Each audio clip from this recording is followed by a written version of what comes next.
কেউ চায় না আমি পাপকর্মগুলো করি, কিন্তু মানুষ কেন, কার দ্বারা প্রভাবিত হয়ে পাপকর্মগুলো করে?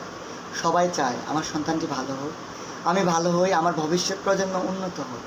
তথাপিও মানুষ কি এমন শক্তি যার দ্বারা প্রভাবিত হয়ে অনিচ্ছা সত্ত্বেও পাপকর্ম করে?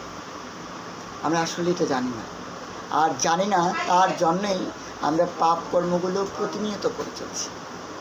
এই জানার প্রশ্নটা ভগবদ্গীতায় অর্জুন করেছেন।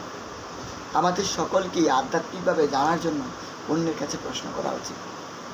অর্জুন বলেছেন, অথ কেন প্রযুক্ত অয়ম পাপং চরতি পুরুষঃ অনিচ্ছান অপি বাষ্ণীয় বলাদ ইব নিয়োজিত।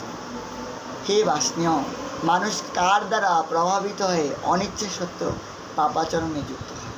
তাই আমাদেরও আমাদের আধ্যাত্মিক জীবনের সমস্যাগুলোর জন্য অবশ্যই প্রশ্ন করতে হবে। প্রশ্নের মাধ্যমে সমাধানে যেতে হবে। আমরা দেখি ভগবান ভগবদ্গীতার 4 নম্বর অধ্যায় 34 নম্বর শ্লোকে বলেছেন, তদ্বিদ্ধি প্রণিপাতেন পরিপ্রশ্নেন সেবয়া উপদেশন্তি তু জ্ঞানম জ্ঞানীন তত্ত্বদর্শিন। তুমি তত্ত্বদ্রষ্টা সদ্গুরু সমাগত হও, অকৃত্রিম সেবার দ্বারা তাকে সন্তুষ্ট করো এবং বিনম্র চিত্তে তাকে প্রশ্ন জিজ্ঞাসা করো, তাহলে সে তোমার সংখ্যা দূরীভূত করবে। অর্থাৎ আমাদের প্রশ্ন করতে হবে, আমাদের জানার আগ্রহ রাখতে হবে।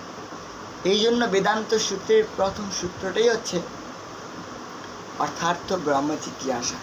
আমাদের জীবনের মূল উদ্দেশ্যটাই হচ্ছে সেটা, তাকে জানার চেষ্টা করা, যাকে জানলে সব জানা হয়ে যায়। সেই জন্য এই প্রশ্নটা আমাদের সকলের থাকা উচিত। সবসময়ের জন্য পরস্পরের মধ্যে এই আধ্যাত্মিক বিষয়ে জিজ্ঞাসা বা প্রশ্ন করা উচিত। হরে কৃষ্ণ।